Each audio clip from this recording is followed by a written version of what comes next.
Coming up today on Locked On Texas Tech, the Buffaloes get a beat down and Joey McGuire gets his guys.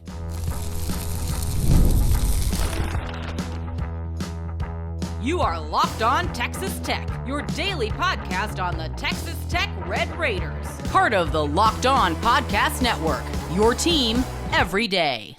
Great to be with you again on Locked On Texas Tech on the Locked On Podcast Network, your team every day, always free and available on YouTube or anywhere you get podcasts. Now the number one sports podcast network in the world with the only Chris Level. I'm Casey Cowan. Chris, great to be back with you. And on today's episode, we're going to get into some things shaking over in the football building, as it sounds like Joey McGuire may have found his guys filling some shoes up front defensively. And because that's the spot where the shoes are being filled, also want to ask you about maybe sort of an abnormal spotlight that's coming along with these hires at this point in time. But we'll begin our conversation with a Buffalo beatdown of epic proportions. You had seen the way that these teams had spun since their first meeting in Boulder, where it was a tight one. And on our show prior to the ball game, Chris, we talked a lot about whether or not Tech might be in for a night where they could flex a little bit on their home floor. They took it to extreme lengths. I don't think I anticipated. I don't think Tad Boyle anticipated. We'll have more on that coming up later today. But what a win for the Red Raiders, Chris, where essentially you just put on a bit of an exhibition and everybody went home with smiles on their faces, I think. I think the term is like scoregami, right? Which is like, Right. I think that means like, I never had seen this one before. Here's your one. You play duplicate halves where you beat them up 39-22. You just doubled it up. That I've never been a part of a game like that, but it equaled some choice comments from Tad Boyle, the Colorado coach, about his team, his city, his roster, his travel arrangements, and all that. But yeah, as you said, we'll get into that later. And it wasn't. Sometimes you slip up into these games to where I say one of these games slips up on you is probably the best way to phrase that, where, it's kind of a quieter night. It's kind of a under the radar game, and it's a game you're supposed to win, and you've got other things going, and you've been playing in these monster games and meaningful games, and, it can get kind of sloppy. There was this, some semblance of some sloppiness last night. I mean, you get guys hitting the floor, too many turnovers in the first half. But ultimately, Colorado is trying to find their identity. They have tinkered with their rotation and their starting lineup and several things in recent weeks. But, you kind of felt like they'd maybe found something because they'd won 2 of their last 3. Granted, both of those were at home. It's just crazy because they had just beaten this TCU team by 25 or 30 points a week or so ago on a Sunday.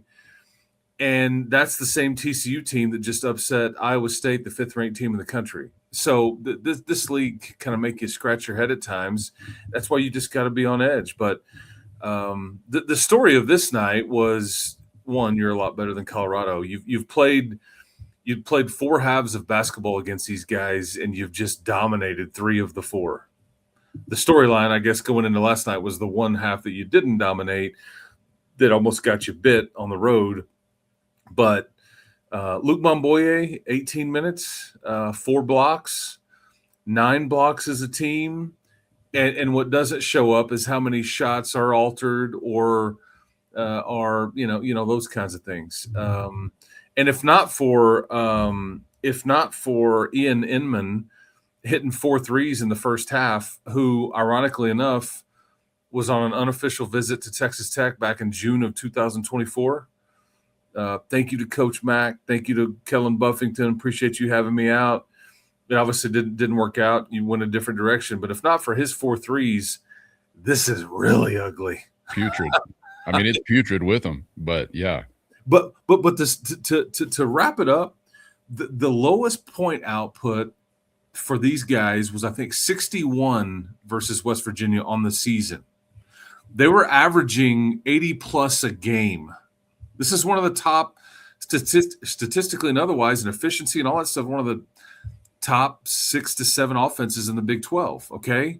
So the fact that you hold them to 44, I mean, you can say they shot it poorly, but which they did, but your defense has something to do with it. Your building has something to do with it. Your ability to rebound has something to do with it. The block shots has something to do with it. But it all equals just a very poor offensive performance. And again, I think the Texas Tech Red Raiders should take a bow a bit, because you hold them way below, nearly half of what they normally score on a night. And not sure if I was expecting that. Frequent, consistent listeners of this program, everydayers or otherwise, first, teeth are wider, hair is softer.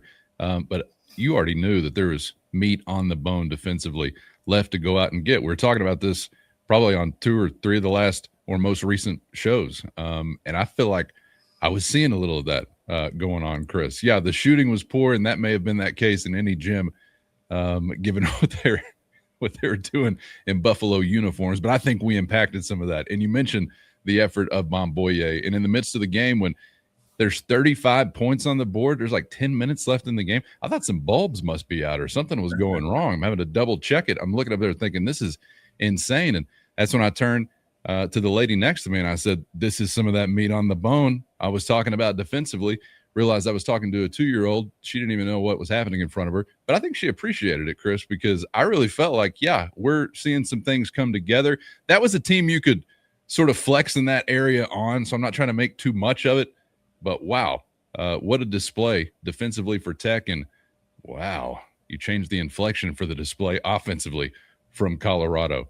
Again, I do want to circle back to that a little bit later on. And not just Tad Boyle at the mic, but some others in the Big 12 Conference as well, getting some attention. But comes together very, very nicely. Enjoy it for about, 15 minutes, because here we go off to the desert, Chris, as we begin to look ahead now to the Arizona Wildcats. And you'll need that meat on the bone defensively. You'll need the size we've been talking about with Momboye or otherwise.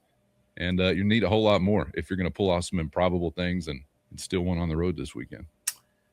Yeah, you need all of it and maybe then some. But, yeah, the cliche way to put this is you will need to be the very best version of yourself, I would think, against Arizona. Going to be one of the toughest games on paper that Grant has played in his or that his team has played in his tenure at Texas Tech. But Grant's teams have a funny way of responding to some of these matchups. I don't think any of us were expecting for this group to lose by, like, say, 30 against Purdue. But you look at some of the other really good teams that you've played away from your building, Houston, Duke. I think there's been some other games where you know, whether it's NCAA tournament or whatever, but count them out at your own risk. But it's going to be very difficult. Like there's just no doubt about it. They being Arizona have what I think many consider like 8 starters. They just play 8 guys, but I think any of those 3 guys coming off the bench could start for a variety of teams. Probably similar to maybe Luke Momboye being able to start for other teams. But yeah, this is going to take a lot. You're going to have to hit your shots. You're going to have to battle on the glass. And because what's crazy is Arizona's averaging, I think, 90 plus. Okay, 90 plus, which is 8 points more than you a game, and they only make 5 threes. You make like nearly 12 a game. They just hammer you in the paint. Hammer. So it's a very old school, beat you up, high low, get to the free throw line. We've got size on size on size, and you're not going to be able to defend it, or you're going to have to foul us. And so it'll be a very interesting matchup. So and one that on paper, it'll be a difficult one. But again, you've had to play these games against Houston, and nobody else in this league has had any success against Houston in the last season plus, except for you in this league. That's it. You are on a list of one, and there's no tougher team in the country, maybe certainly the conference, than Houston is. They've earned that right, and that's the level of kind of game you're getting into here. The problem is like when you go play at Houston, there's 6,000 or 7,000 of your favorite friends, and some Tech fans sprinkled in. This is gonna equal double that at least. and they'll be quite pissed. To quote Jerome Tang, quite pissed after losing against Kansas on Monday night. Hopefully they're keeping their minds on honoring Christ, though, also. So maybe in a benevolent frame of mind and lend a team a hand. We all need to honor. Yeah. No doubt. I think we're going to have something for them. Looking forward to it, as Coach McCaslin and company often do. Before we leave this subject and get to some news on the football front brewing, rotational mysteries we touched on earlier in the week as well. You've been talking a whole lot there and all week long about, well, you're going to need the size. And when we've had questions about, say, a Mosley or something like that, well, you feel like you're going to need him on Saturday. So what'd you make of what we saw last night with some minutes for Mosley, minutes for Tyree Bryan? Obviously big minutes, at least compared to where we've been so far for Bomboye. What did you make of sort of that front court rotation? Yeah, Mosley's still in playing as many minutes as I thought, but part of that is because I think that you're trying to extend Luke, and it's hard to put Josiah in and take JT off.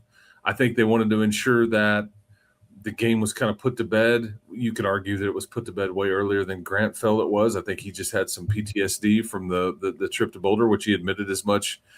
After the game is like, and I think even to the point where they were going to try to get Christian some rest in the first half, with the 5-minute mark. And he's like, we were going to just put Petty in and let him run the point, kind of do what you did against Houston and let Christian get a couple minutes. But then I think that's when the Inman stuff was happening and he was making threes. And it's like, okay, never mind, scrap that plan.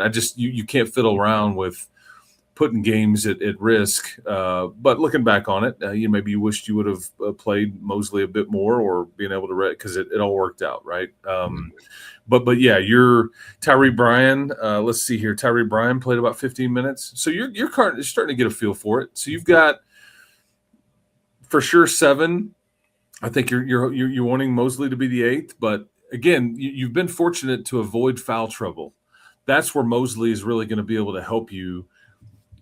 Not that you're wishing for that. I know Grant kind of talked about it the other day that, we didn't get in foul trouble up in Morgantown. So there wasn't the opportunity to play Josiah as much. You didn't really have a lot of foul trouble against Colorado.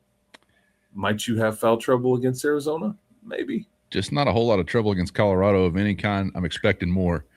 Come Saturday. About 10 minutes into our conversation, Chris, should we mention the guy who shot 60% from three-point land on 10 attempts and had a season high, I believe, 20 points, or that's just ho-hum, I guess, at this point for Donovan Atwell. So yeah, that's speaking to how good he's been is because it is be kind of ho-hum. Yeah. He's now entered the Christian Anderson and JT Toppin conversation of where you just kind of expect it. Because he just has been so consistent, which is the hardest thing to achieve. And the part that nobody is going to want to talk about, or not that they don't want to, that they're just going to forget to bring up, is the job that Donovan Atwell did on Barrington Hargress. Hargress ends up with 9 points.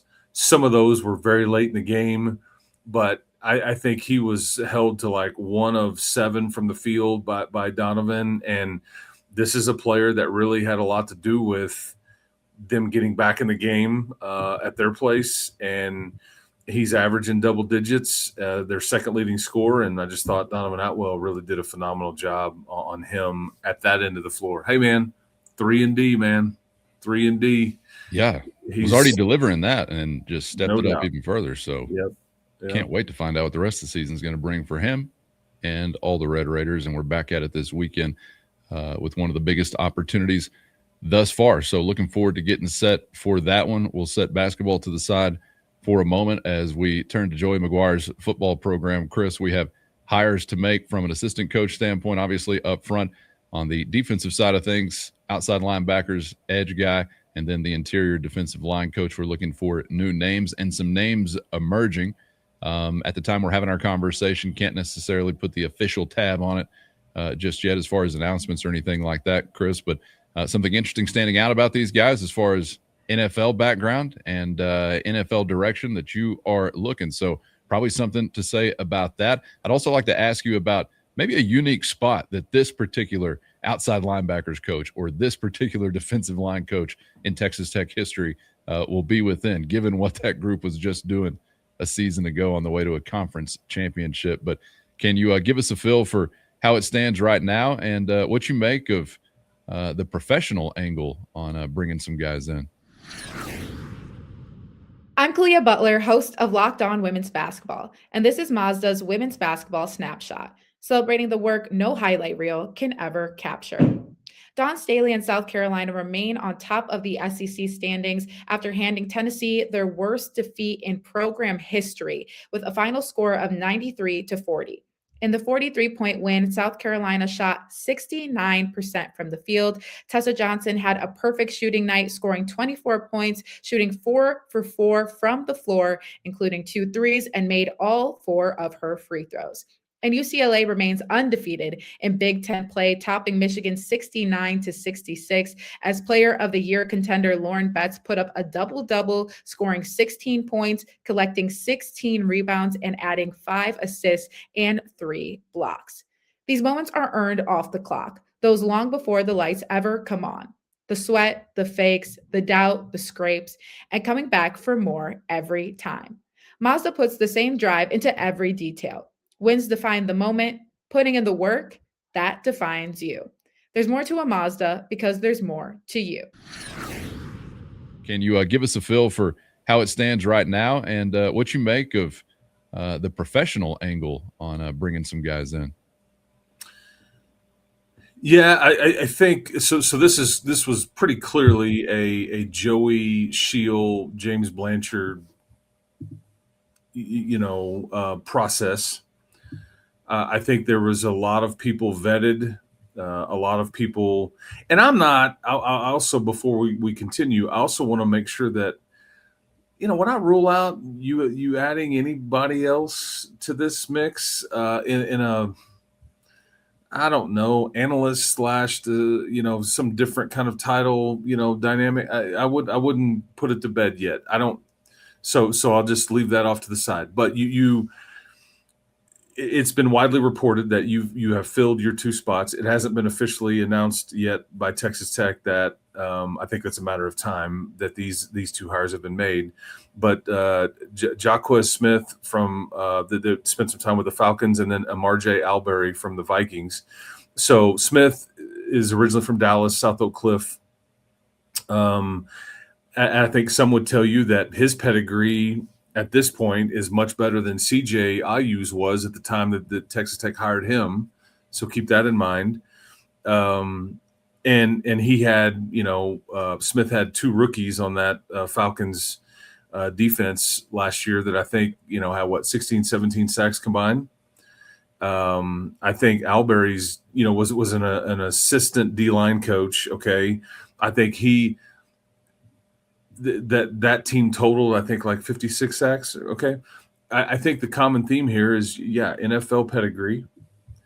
I think these are younger guys. These are guys in their early to mid 30s, both of them. I think one of them's 32, the other one's 35. I think that this is attractive because I think like in Alberry's case, assistant D-line coach, right? Okay, why do you want to leave the NFL to come back to college? Isn't it the other way around in most cases? Well, not if you want to come here and run your own room for 1 to 3 years, let's just say, and then you go back to the league, and then you're not the assistant deal. I mean, you are the, you kind of. So I think that was attractive to him. I think Smith. There was some staff shakeup and things like that, and I think he liked this opportunity, and he was like, I'm not going to deal with any sort of, limbo or whatever. This is what I want to go do. I know these people. I'm from nearby, and then they look at it like we've talked about. They look at it and go, okay. Look at who I can develop. Look at the Igborogbas and the Whites and the Tricks and the Butlers and the Guytons that are in the mix, because I'm now high profile because of who I'm going to have playing under me. And if I can, really settle Jalen Brewster's camp down, that's another one. But these are pieces that people are going to go, oh, I'm aware of these players. These are draft picks or future draft picks. And I think from Texas Tech standpoint, you can look at LaDainian Guyton and you can tell Jalen Brewster and anybody else that's going to play edge or defensive line and say, hey, man, we want an NFL pedigree. We are trying to develop you. We have high-end players at your position here. We have heavily invested in this position group. And so we wanted to ensure for your sake that these folks can develop you and get you to where they're coming from, because they're both probably going to end up back in the NFL at some point, just like what CJ is doing. And so that makes a lot of sense. But the NFL is the tie here. But there was other folks involved. There was plenty that interviewed. I think some folks got some contract extensions based off Texas Tech's interest. Some will tell you that, like in Smith's case, that. First, today's episode brought to you by TurboTax. And tax season doesn't have to take over your life. This year, TurboTax is making it easier than ever to just hand things off and move on with your day. With TurboTax Full Service, you can have your taxes done for you by a trusted local expert, start to finish, without any stress or guesswork. So instead of spending hours trying to figure out forms, you can meet with a local TurboTax expert in person or connect online, and they're going to handle everything from W-2s to self-employed forms. And of course, they'll work to get you every deduction. It's a huge time saver and will give you real peace of mind knowing an expert is handling it all. For a limited time, you can have your taxes done right now by a local TurboTax expert for only $150 all in if a TurboTax expert didn't file for you last year. Just file by February 28th. Take taxes off your plate and get back to your life. Visit TurboTax.com/local. That's TurboTax.com/local to book your appointment today. Some will tell you that, like in Smith's case, that he was their number one choice all along, even though some others kind of flirted with it and they were interested in some other folks. But this is, younger, hungry, NFL pedigreed guys that have spent time in college and that can point to current players in the NFL that have had success. I would be willing to bet you're talking LaDainian Guyton and Jalen Brewster and insert any other recruit or current freshman name, and that would be the language that they would want to be talking in. Yeah, and not to make too much of it, but I gotta imagine this is kind of a unique situation as far as spotlight for these guys in the shoes that they're filling, given the group and what they did a season ago. And most of the credit is due to Jimmy's and Joe's. I understand that. But you're also replacing guys who were leading groups that were as impactful to a team winning a Big 12 title as arguably any other. So there are assistant hires that come and go, Chris, and probably a lot of fans are not familiar with this name or that name, save for the sickos. And I'm thinking about you.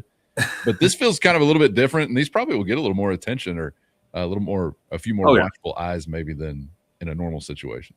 Yeah, I mean, again, I think as we're seeing some of the reporting out there about some of the speaking engagements that Kirby Hocutt and Joey McGuire and company have done in recent days about enrollment increasing and your how should I say it? Your payroll increasing with some of these main sports.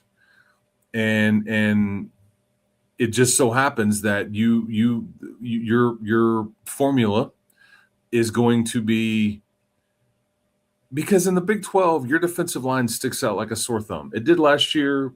I think it should again next year.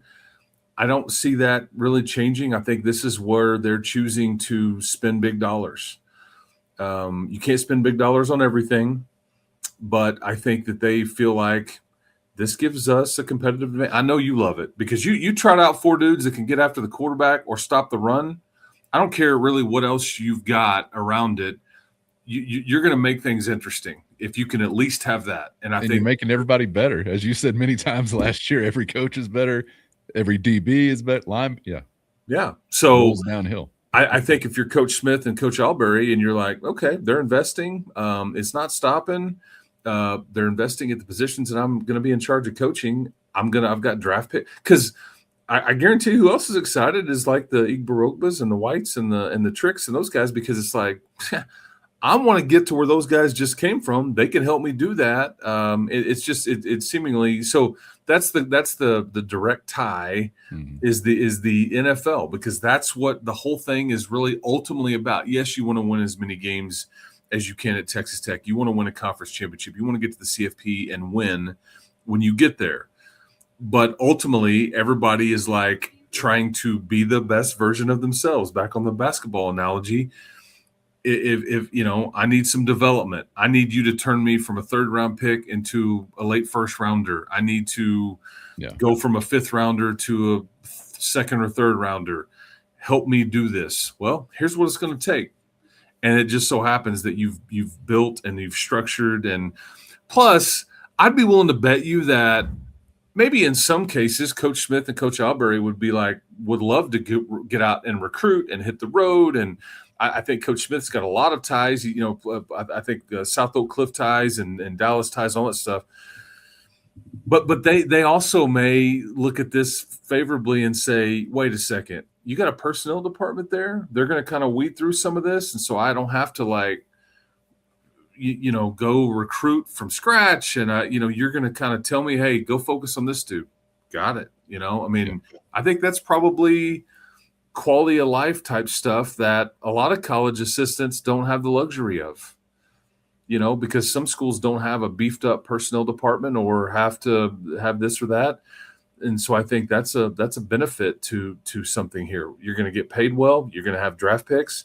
You're not going to have to, do as much recruiting as other places, which they may want to do that. Don't get me wrong, but that would certainly be one of those benefits that I would think they would embrace. Before we skedaddle, to use an industry term, Chris, I'm hearing you making reference to possible further additions. Can you describe what role or level of role that might be? And to add to that, I was curious about Shield Wood connections showing up during this process, possibly. Is there still any tie to that kind of thing, or do you think that there are names out there that either now or in the future, because of a Wood connection, or just wants to keep in mind? How would you describe some of maybe the further shuffling to come?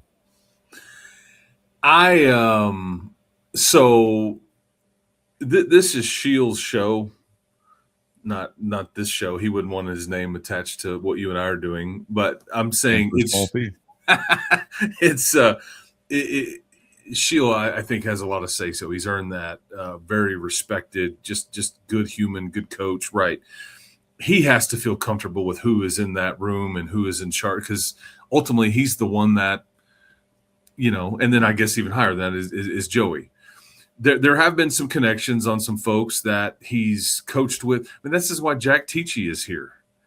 I mean, this was a Shieldwood and a Rob Green thing, and it's like, we got this guy. He's and he came in here, and it's just been awesome. And so I think as you're sorting through this, there was, I think, probably some folks that Shield had worked with prior or knew, had crossed paths with, whatever, that probably were candidates here. I think, though, that Shield, this was a collection, but I bet he had not the most say, because I guess Joey ultimately has the hammer and going, yes, no, whatever. But I think he really trusts his coordinators, and if it fits culturally and personality wise and resume wise and all that stuff, I bet he's going to defer to Shieldwood and go, okay, man, let's do it, let's roll.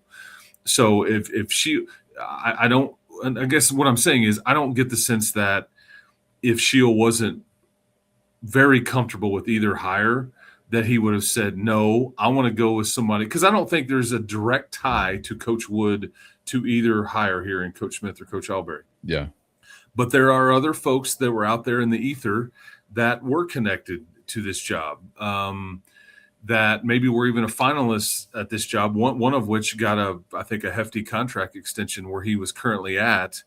But I think everybody was okay with that because of what they ended up with. And I think in some cases, the people they ended up with, or one in particular, may have been their first choice all along. So, well, I just kind of wonder, like, as you get further into the Wood era, which we got to recall is not that old. If you'll see that sort of department or that side of the ball staff wise in general, even beyond assistants, maybe start to be more populated with wood guys. Oh yeah. And so to answer your question though, Cowan, because I kind of said this at the beginning when we started talking about all this, I wouldn't rule out anybody else being added, whether it's graduate assistant this, director of because the rules have been relaxed on kind of your staff and how many assistants or however you want to phrase it you can have. So again, that comes down to money, and at some point you're like, okay, we have too many people. Like this is cumbersome. We don't need all this, and we don't want to pay for this. We'd rather save that. That's how some coaches would, or staffs or departments would look at it and go, this is a bloated staff. We don't need all this. We got too much already, or whatever. Again, just kind of keep an eye on that. So I wouldn't put anything to bed there. But you're made whole once these get announced, and they will, short of some sort of pivot that none of us are expecting. This has been widely reported that Coach Smith, Coach Alberry, and then Coach Tichy would kind of be in charge of that group up front. But again, could somebody else get added to that mix? I wouldn't rule it out, but you're made whole compared to what it looked like last year. How about that? Gotcha. All right. Stand by for further developments. Get subscribed on YouTube, anywhere you get podcasts. Best way to do that. Chris, appreciate your time as always, man. Enjoyed it. We'll see you for the next one. Sounds good. Keep hope alive, people. But we got coaches. We got coaches and we got buffs.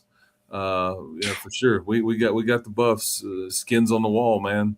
So flying coach back to Boulder, it sounded like. We'll check in on that later on. I got to catch up with you, Chris, and grab some extra time on what we saw at the mic. Pete Bell-esque. I'll explain more further on. Thank you so much to the everydayers, all the timers, Matador Mob, friends and family, foes, and people that are just here by accident for being out there once again. Hit our show notes and find a link if you are interested in joining the mob. Your direct line to Chris and myself with one-on-one text sent straight to your phone. For Chris, I'm Casey. Thanks as always for the time. Hope to see you back for the next round on Locked On Texas Tech.